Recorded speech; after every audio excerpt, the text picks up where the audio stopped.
key characteristics for an entrepreneur, successful entrepreneur, are desire, drive, determination, and discipline. This is what Dr. APJ Abdul Kalam has described a successful entrepreneur. And how a successful entrepreneur becomes successful, we will discuss in this presentation. And I believe most of you are teachers, training professionals, technical professionals all over the country.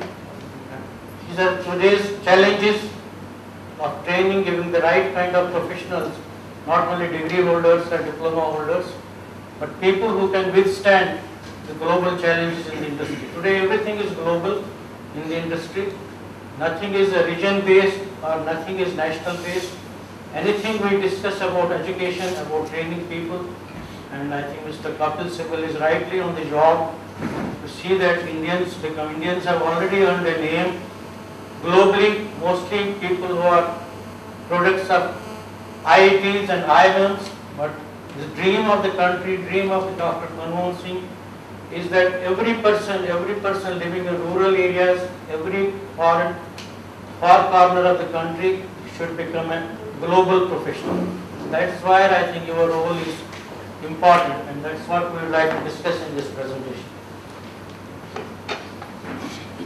We'll talk of current business scenario, business strategies, survival, growth, profitability, environment, the concept of 5 Ps, as well as what ultimately creates customer delight.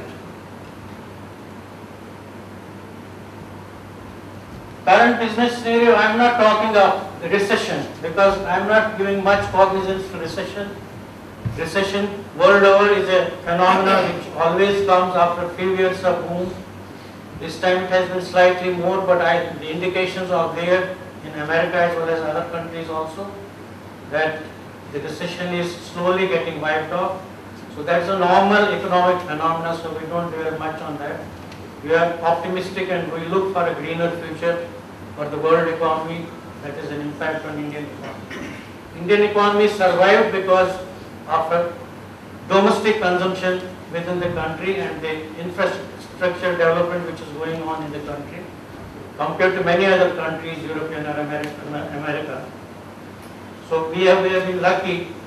Basic thing is that what has brought a revolution is the communication and infotech revolution all over the world. World has become a global village. The total world is said to be global village. You have a supplier at one end of the world, then you have a customer at other end of the world. Earlier we used to think of ancillarization. Indian concept still works on ancillaries across the industry where there are bulk industries situated. But today, the component which you buy from Korea or Taiwan may be much cheaper and better in quality compared to a component manufactured by ancillary which is next door. And it has happened in case of Punjab Tractors here in Mohali. Punjab Tractors had more than 200 ancillaries.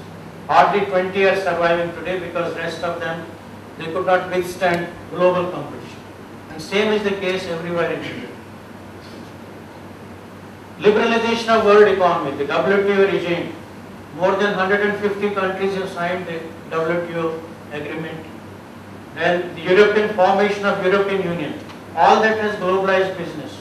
And India has a very good advantage because bulk of the companies come to India for getting their products outsourced. Reason being that compared to China, India has technology, India has quality, and India has now commitment to deliveries. Earlier India was not known 10 years back for commitment to deliveries, but India has improved on all fronts. So people abroad, they prefer India as a destination for outsourcing compared to China, which is the most important competitor for India globally. China, although they give cheap goods in the world, but they are not assured of quality. But then China also is improving quality. I was last year in Beijing for a conference and an exhibition. I talked to the people. I said, why you people are not giving quality? The guy, he gave a very good answer. He said, first we wanted to capture the world market. We have captured the world market with our cheap goods. The world is after China. Then we had a problem, English language. We have invited institutes all over the world, mostly from UK, for teaching English to our people in China. And in next 5 years, people will be English literate, most of the people will be literate in English in China. And the third front which we are attacking now is quality. And within the next few years, our quality will be top in the world. That is how they are working. So we should not rest that China doesn't give quality, so we have an edge over them. We have also to upgrade our quality compared to China, because they are a formidable customer, competitor. The total business today is on cutting edge global competition. Total business. Unless one is globally competitive, nothing can happen. Earlier we had a regime of, the budgetary support and things like that. Indian industry worked for long years on crutches of subsidies, crutches of taxation benefits, and big industrial groups like Birla's or Reliance and people like that, they used to dictate Indian budget. But now it is no more, it's all professionalized, because we have to be competitive everywhere. What was business strategy yesterday? First produce and then sell. And manufacture a standard product. Take the example of Ambassador car. For 50 long years, Ambassador car was the only vehicle in India. They never tried to upgrade technology. Technology changed long ago. Ambassador has been a fuel guzzler all over 50 years. Whereas engine technology became efficient in 50s, 60s, 70s, but they never upgraded.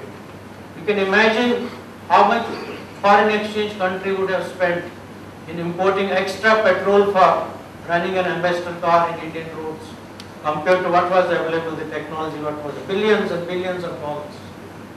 But then Maruti brought the revolution in mid-80s. Fuel efficient engines and fuel efficient car. After that there is no looking back. Earlier when we wanted to buy a vehicle, we would plan 10 years in advance, either we had to buy Ambassador or Fiat, there was nothing else. Now, after 6 months you want to buy a vehicle, you are not sure what particular brand or what particular price range would be available and in what particular future. So that is the change. So it was yesterday and today it is create market, customize the product. Dell computers known all over the world. In one of their locations in China, they manufacture 80,000 computers and laptops in a day, and the delivery time anywhere, customized, minded. Certain configurations you need, technical configurations, certain technical and commercial configurations. Customized manufacturing 80,000 computers in one particular day, and the delivery time is just 48 hours anywhere in the world. That is how today's industry works. There is a sea change. So our people have to be equipped and trained to look for these kinds of challenges. How do you survive in business today? Excellent service to existing customers. The customer is the king or customer is the god. That is what we have been talking about. That is in Mahatma Gandhi talk that customer is the king, customer is God. He said customer is God. So serve me in the best possible manner as you serve God. Because customer is our survival. Customer is our bread and butter. And your customers, our respected teachers, they are your students. If you deliver a satisfied lot of students, they will make sure that your name flies high all over the world. That is what is the importance of a teacher. We respect teachers quite a lot. Then next is zero defect quality. No compromise on quality. In North India beyond Delhi, these parts, the concept here is jugaad. Jugaad to pata hai na sabko, especially in Ludhiana industry and all that. They just manage, 1920 manage. But in zero defect quality concept, there is no compromise on quality. It has to be 100% quality, not even 99.9999%. A Japanese company, they got an order for auto components from USA. There are a number of examples, but we are short of time, so I will try to manage also and use something what is happening in the world. You know, the US company, they wrote in the order that they can accept 200 defective parts per million parts as per Six Sigma concept. Japanese company couldn't understand what that means. So what they did, they sent the million parts, whatever quantities were there, but ensured that They manufactured defective parts, 200 per million parts, because that was written in the country. They don't know much of English, and they supplied those 200 defective parts along with 1 million good parts to the American company. And when the Americans got the consignment, they saw that all the parts are okay, but there are 200 defective parts. So then they wrote to the Japanese. He said, why you send us defective parts when you especially send us 1 million exact parts, conforming to the quality? Then the Japanese investigated what had happened, and they saw the contract. They had given them leverage to supply 200 defective parts in 1 million, and they will pay for 1 million. And the Japanese told them, they said, look here, we are operating for last 30 years, and in 30 years time we have not manufactured even a single defective part. Because you said you want 200 defective parts, we specially manufactured parts. So that is quality. That is what quality people are looking for. That is the most important thing, is quality for survival of business. Then one has to have each our competitor's price. You should be offering a better price compared to competitor's price. Later on we will discuss how we can do that. 100% committed delivery. Delivery in time. Indian business became famous only after we started giving good quality and committed deliveries. That's why outsourcing market is coming to India, especially in pharma sector and auto component sector. Then economical and effective logistics. The Indian cost of logistics is still higher because of old trucks, infrastructure, bottlenecks and all that. Indian cost is 15% of the total GDP, Indian cost of logistics. Whereas American cost of logistics is only 10%. But Chinese is the highest cost, 19%, but they give you a better, they give you a better price, so people don't mind. How they manage that, we don't know. In 19% GDP, maybe because of highly mass scale production, and that kind of scales we have not achieved in India so far. Positive and responsive communication. You supply goods to a customer abroad or in India, but you don't send him invoice, or you don't send him dispatch details. Or the customer asks you that there is some problem with your goods, you don't respond. So you lose business. Positive communication is a very important aspect. You may be giving the best technology, best product, but if you don't communicate properly, you will lose business. Communication is very important, especially in this era of communication. Then how do you grow? Quick response to new customers. You get enquiries, you have to respond to them within 24 hours. If you don't respond to them within 24, there will be another competitor who will respond to you. Earlier we used to send letters by air mail. Now it is email. Next moment you receive it. So technology has revolutionized everything. So customer is not there to wait. 10 years back, a project in India costing maybe 500 crore rupees would take about 36 months. Almost 1 year was spent on getting government permissions and all. Today a 500 crore project takes just 12 months, even less than that. That is the change which technology has brought. Every product, every industry, every business, they need some kind of sample. One has to be very fast in sample development. Sometimes companies, they take 3 months, 4 months, because they are not internally organized for sample development, so they lose business. Sample has to be developed in the shortest possible time. People have to be aware of this. People have to be trained that this is time factor is very important in delivering. Then active assistance in product application. Person who manufactures a product and supplies to a customer has to give active assistance in application of the product. How you could use the product. Customers, sometimes the supplier comes, or we have seen, we have worked luckily with large industries. The good suppliers, they would come to our workshop plant and give demonstration to our workers, not to the senior technical people and all. They put their engineers for days together how to use the product and ensure that there is no wastage. That kind of service is needed nowadays. Effective customer contact. Once you supply the product, you get the money, that is not the end of the story. You have to maintain a relationship with the customer. Then only your growth is ensured. Commitment to price. Nowadays prices have to remain stable. We talk of buyer-seller partnership concept. You have less number of suppliers, more number of, bigger volume of business. Maruti at one time had 650 suppliers. Two years back they reduced them to about 150, the best of the best. And across the board they got 5% discount on a purchase of 5,000 crores 2.5 years back. That amounts to 300 crore rupees straight sale because they gave volumes to the less number of suppliers under buyer-seller concept. And they are very happy with that. So commitment to price is ensured, quality is ensured, delivery is ensured. And you should not think of localized market. You may start business with the localized market, but you should always think if we have to grow and sustain in business, regional market, national market and the global market. Everything has to be global nowadays for survival and growth.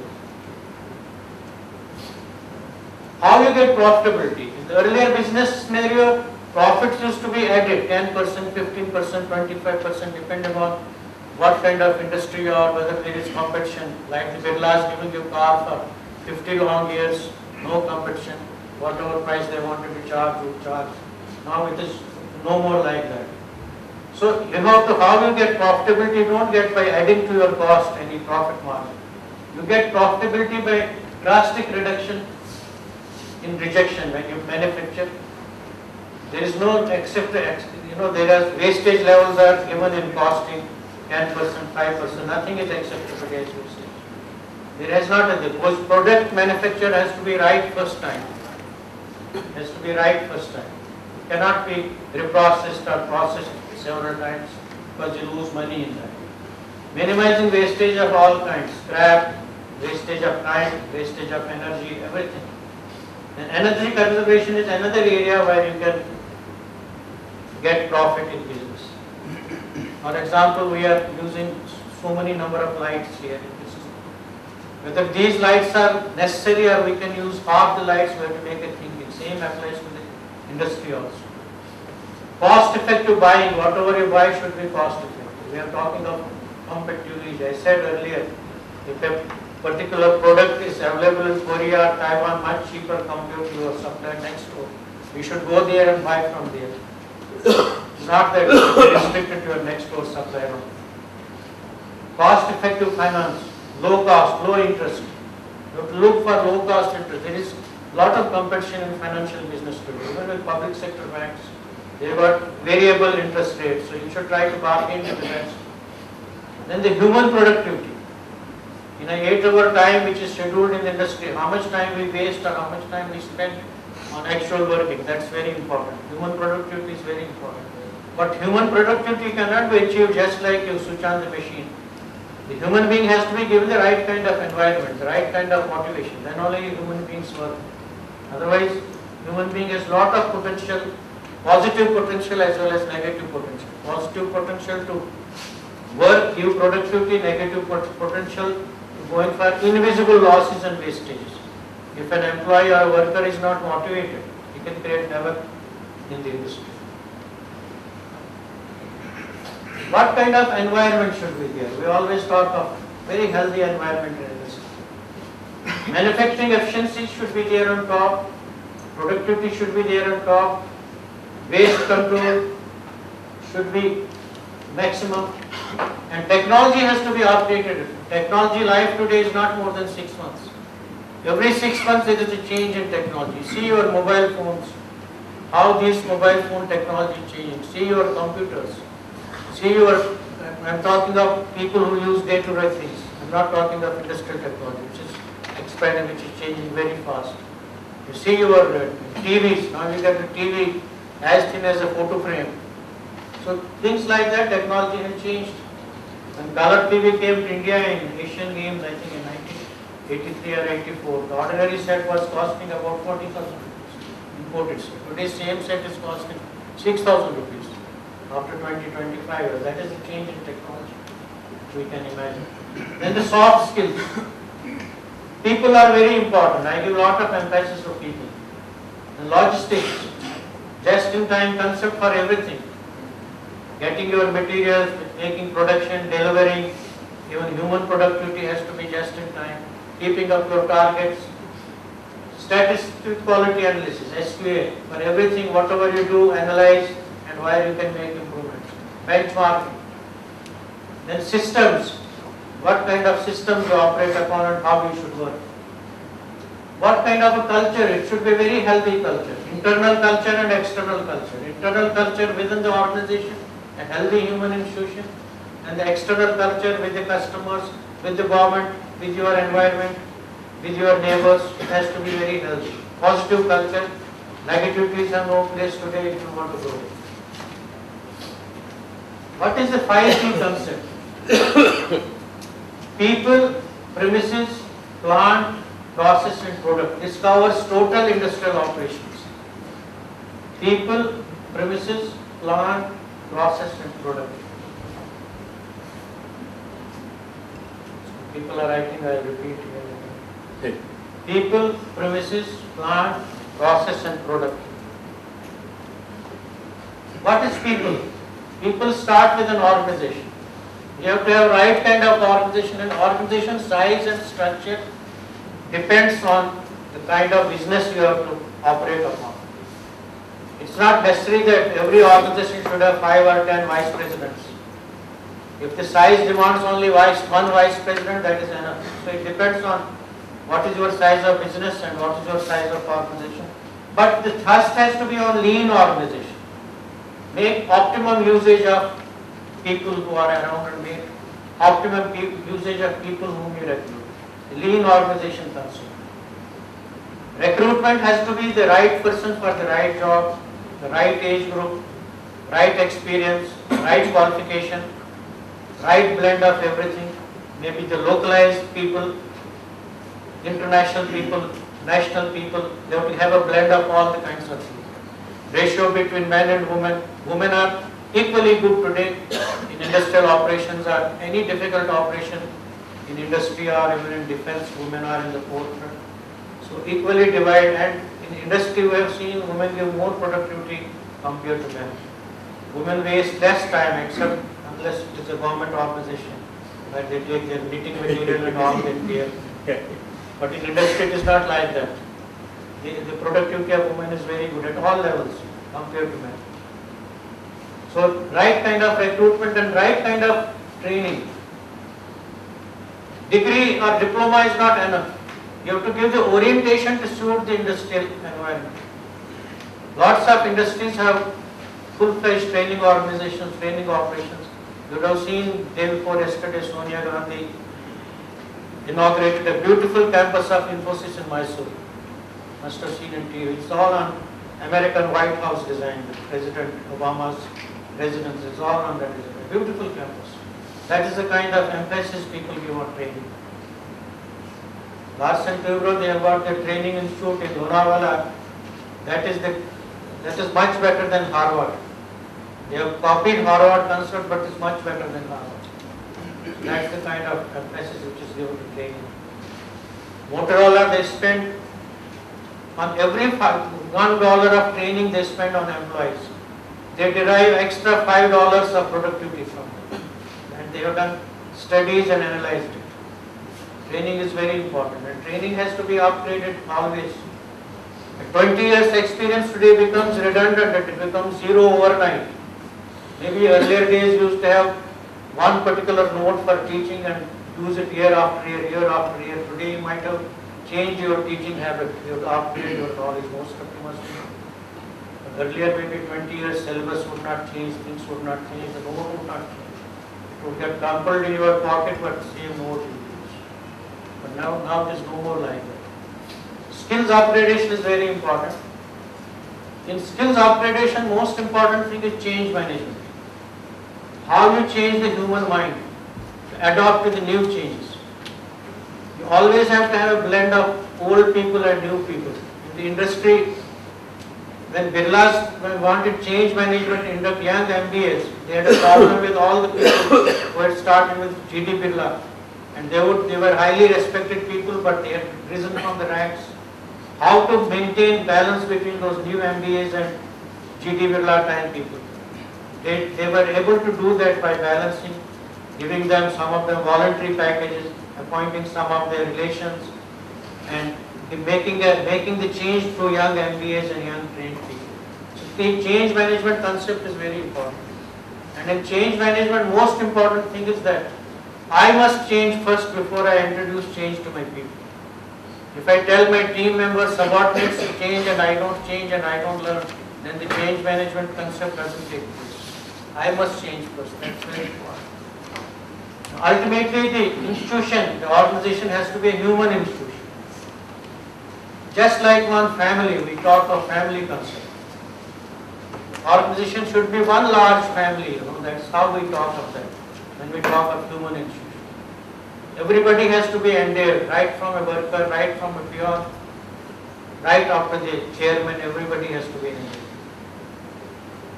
In Italy, I went to a plant with the managing director of a company, and I was surprised. That was my new experience of that kind of interaction.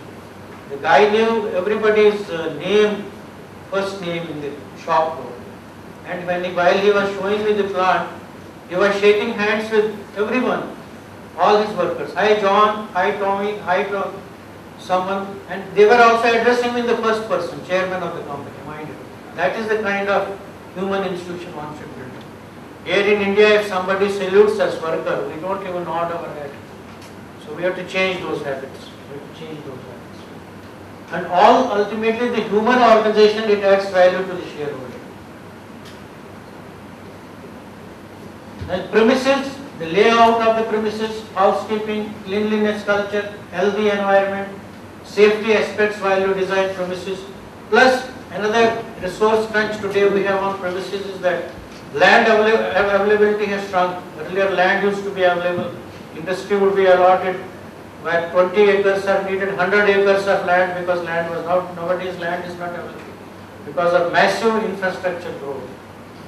Plus the politics which is involved in getting land acquired from villagers and all that. You must have seen Tata shifting his plant to Gujarat and the kind of drama which was created, all political drama. So those kinds of things we have to face. But still, let me tell you, the ratio between industry and agriculture, ideal ratio should be 50-50.